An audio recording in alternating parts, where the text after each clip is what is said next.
Peter Schiff Show. Welcome back, everybody. This is Peter Schiff on SchiffRadio.com. Anyway, joining me now is my guest. It's Tracey Bailey, who was in 1993 named National Teacher of the Year. He was selected out of a field of over 2.7 million public school teachers. So it's quite a distinction to be number one out of 2.7 million. Also in 1998, he was induced into the Florida Educators Hall of Fame. He is a science teacher, I believe, and part of the reason for the awards is his unique approach to that particular subject. Anyway, Mr. Bailey, are you on the line with me? I am, and it's a pleasure to be here, Peter. Great, and a pleasure to have you on my show. You know, there's a lot of talk now about the public sector labor unions, particularly with what's going on in states like Wisconsin. So I wanted to have you come on and give me your take on a union which I'm assuming you were a member of, or maybe you're still a member of now, with respect to teachers, and what your opinion is of the teachers' unions and how they are impacting education and state budgets. Sure. Well, for background, I was a union member for only about a year and a half. In fact, I probably would have joined as a first-year teacher. I was a physics and space science major, science ed degree, teaching AP physics, bio, and chem. And, I would have joined. Like most kids, I didn't have strong political views. I didn't have strong pro- or anti-union views. But I didn't join fast enough. A week or two went by, and I hadn't joined the American Federation of Teachers down there in Florida. They were the union in my county. And I got hate mail when I didn't join fast enough. And I got hate mail, and I felt bad about it. I thought I better join. I've obviously upset somebody. And a couple weeks went by, I got more, and finally, stuff like freeloader and bad names. And I thought, well, who was sending you? Who was sending you the hate mail? The union rep, the local building union reps, and those things. That kind of pressure is fairly common.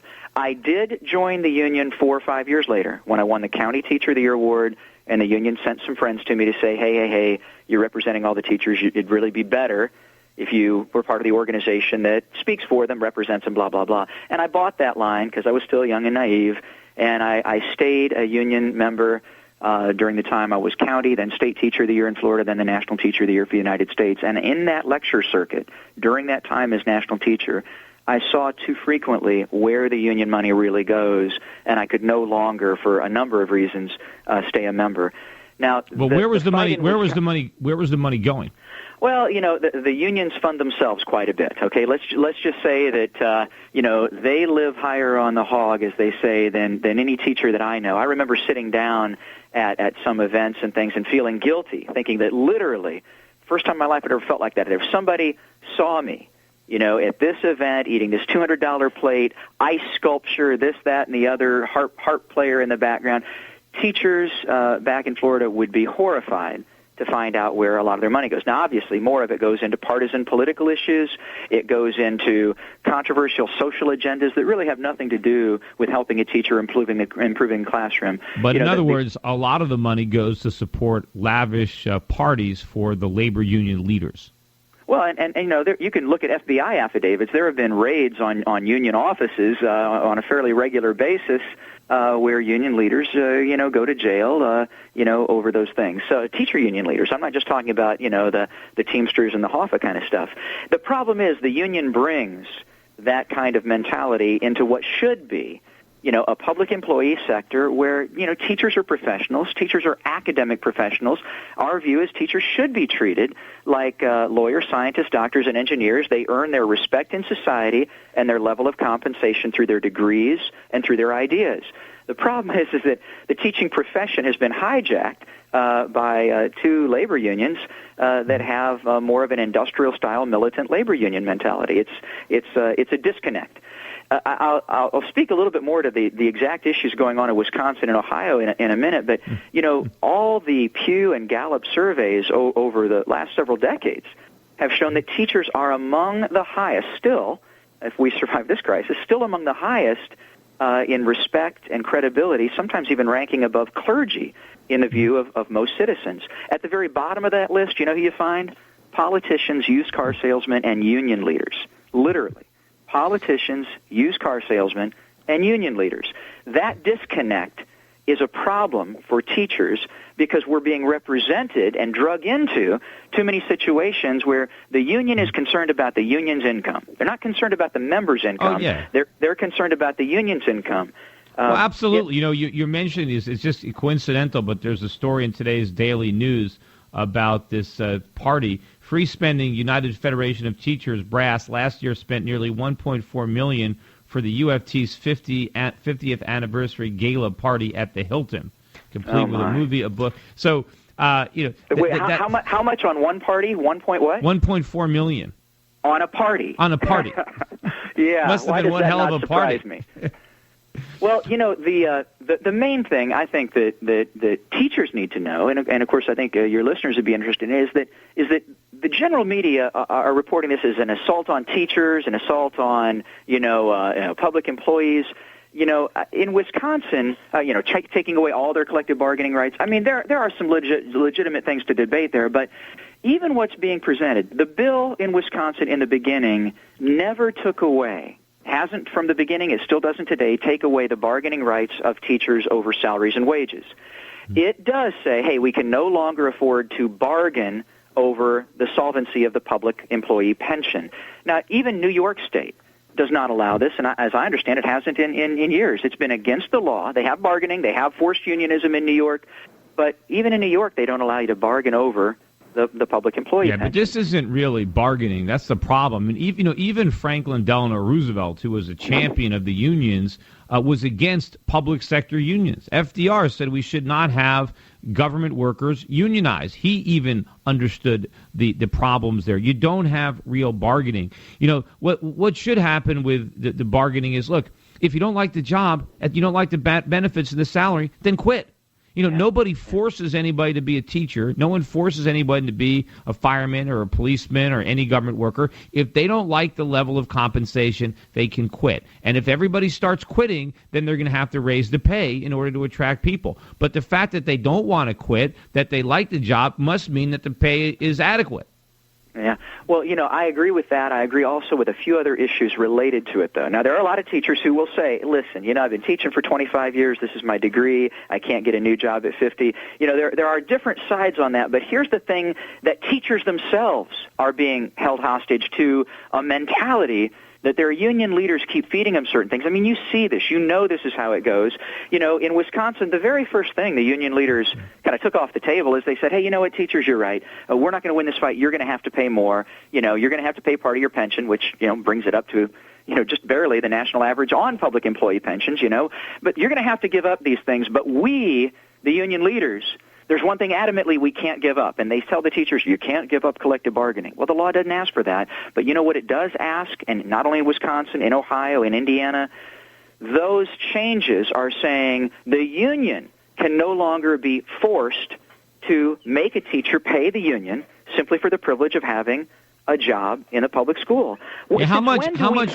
Yeah, Since when do we force somebody to give a private, special interest, partisan organization $800 or $1,000 a year for a job in the public sector? And yet that's the law of the land in about 20 states. It's the minority of the states. Yeah, you were forced. States that are facing the biggest budget crisis. Yeah, you were forced to give part of your pay to the union. Let me ask you, so you were Teacher of the Year. Mm-hmm. When you were Teacher of the Year, was there a raise associated with that? Were you paid more money than all the other teachers who weren't Teachers of the Year? No, I wasn't. I was put on the lecture circuit. In fact, I remember that there came a point where I wanted to go back full-time into the classroom, but the union contract said, of course, that I couldn't be paid any more, any less than any other teacher at that rank. Florida is a right-to-work state, at least, though. I had the opportunity to join or not join the union, and I availed myself of that right during all of my career. These states. Well, let's hold that. We're about to finish, so we got to hold that thought. I want to get back to this idea of the merit pay after this break. So don't go away. You're listening to Peter Schiff on SchiffRadio.com.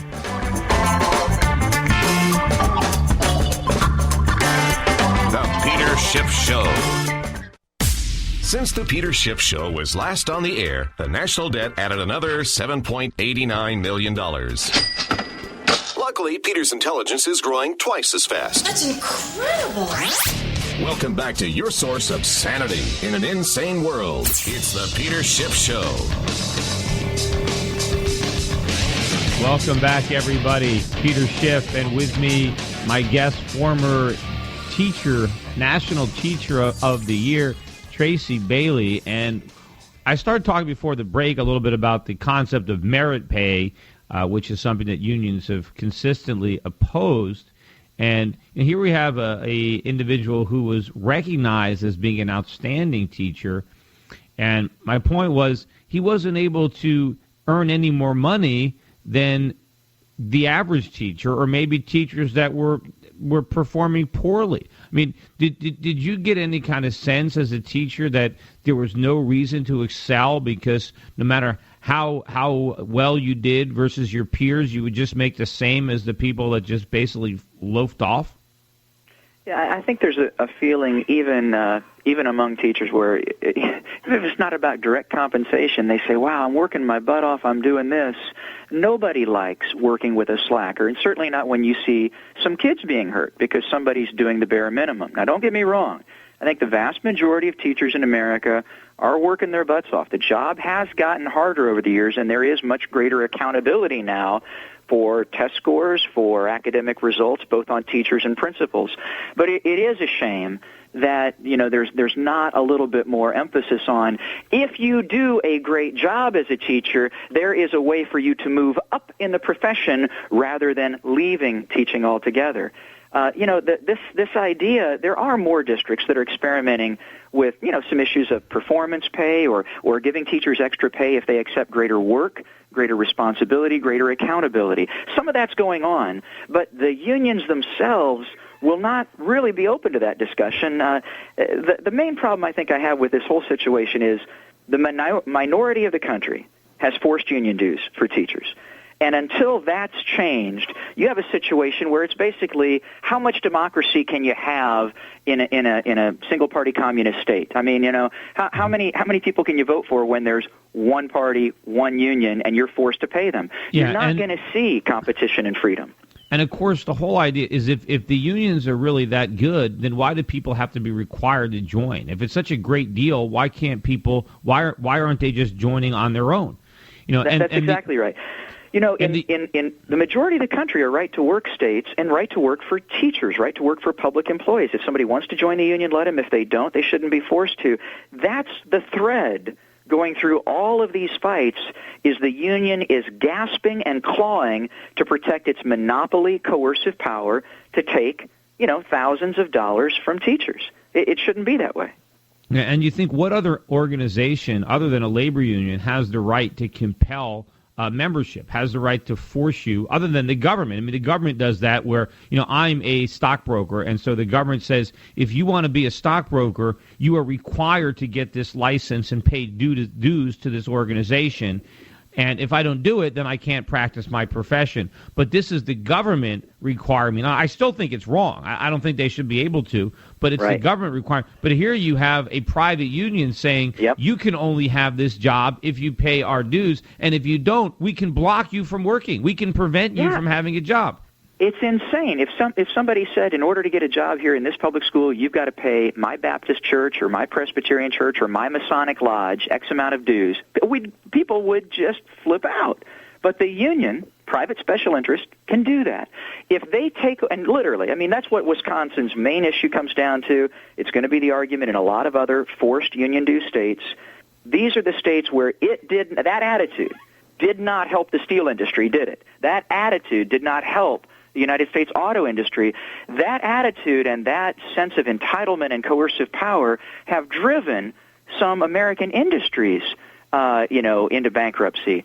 I'm afraid it's doing or will do the same thing to public education. The good news is that trend is changing. There are 5 or 6 states where the independent non-union groups are larger than the NEA or AFT. There are more and more teachers every year saying, I don't want to be a part of that. I don't want to pay that much money, and I'm not getting the benefit, and I want to be treated like a professional. Yeah, you're making a good point. It's very ironic as a lot of people out there lament the fact that there are so few labor. The labor union participation rate is a lot less than it used to be, and they think that the reason that the U.S. has seen such a big decline in our in overall standard of living of the middle class is because we've lost so many union jobs.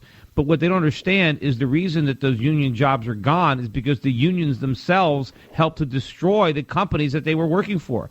And Absolutely. so the reason unions membership has gone down is because they destroyed the companies where they worked, and so that's why the jobs are gone. And so they don't understand the causal relationship between the existence of a union and the destruction of the jobs that were unionized.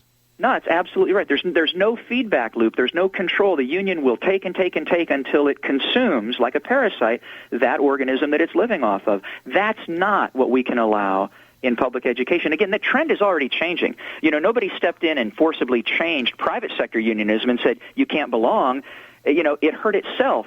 And that's why they only have 7 to 10% membership in private unions. Unfortunately, in the government sector, the government agrees and says, yeah, we're going to let the unions force teachers to pay for them to have a job. That's insane. Well, but the other reason that the unions can flourish in the government sector is because the government doesn't have to operate at a profit. The government can keep losing money and borrowing the difference or pass the cost on to the taxpayers. And with the unions, there's not real bargaining. In the private sector, you have a clear interest. You have management and you have labor, and they're clearly negotiating with one another. But when you have teachers negotiating with the bureaucrats that they help elect, where they donate to their campaigns, where they vote for them, They really don't have count. They're really not arguing against each other. They're on the same side. The labor unions are representing the teachers, and the school districts, the politicians are looking out for the teachers and the labor unions because that's who elects them. And the average taxpayer, nobody represents him. Right, I agree. And like you said, even Franklin Roosevelt said that is not a viable situation. It can't happen. You can't have that kind of being held hostage to, a third party. You can't have that in government. Now, the interesting thing is that is changing. We're seeing now these protests and these debates and these legislative changes at the state level, they're happening because there are consequences to decisions. There are consequences that you might be able to do that for 30, 40, 50 years, but now it's no longer sustainable to be able to say, you know what, the unions are going to be able to force dues from everybody. They're going to be able to drive up costs. They're going to be able to have this monopoly. There are now consequences that are unavoidable for some of those state budgets, some of those taxpayers, and even the teachers themselves are saying, I don't want to be used like this. My income isn't going up, but the union's income has gone up 100-fold.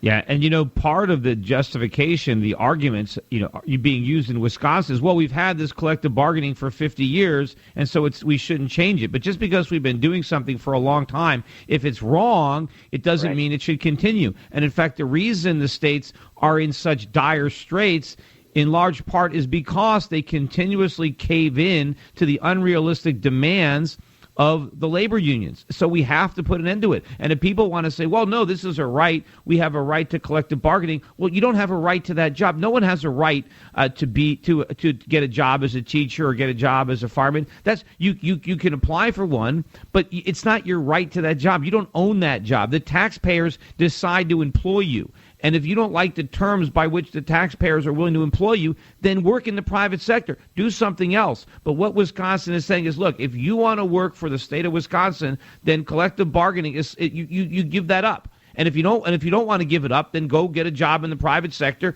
where you have a union if you want, and you can bargain collectively. Yeah. I think that more teachers are realizing that in order to be treated like professionals, in order to be compensated like professionals, that they need to kind of leave behind the union mentality, of the 19th century and get into more of the professional, technologically driven, professions of like lawyers, doctors, scientists, and engineers. In your experience when you were a teacher, I mean, would the majority of your associates, were they in favor of the union, or did they resent being a part of it? It's interesting that you say that, because one of the phrases I heard way back then was from a teacher who said, it's amazing that I've never seen an organization, they're talking about the NEA, I've never seen an organization that has so many members and so few that are proud to be affiliated with it. It's only the most militant or the most liberal or the most, whatever. There are people that love the NEA. but they're not the majority of teachers. The majority of teachers are not proud of that kind of militant union mentality. and they also, just view it as a necessary evil. And it's certainly not a good thing for our kids, because the union is not about better education. It's about protecting the union first and maybe the teachers second, but the kids never even enter into consideration. Anyway, thank you very much.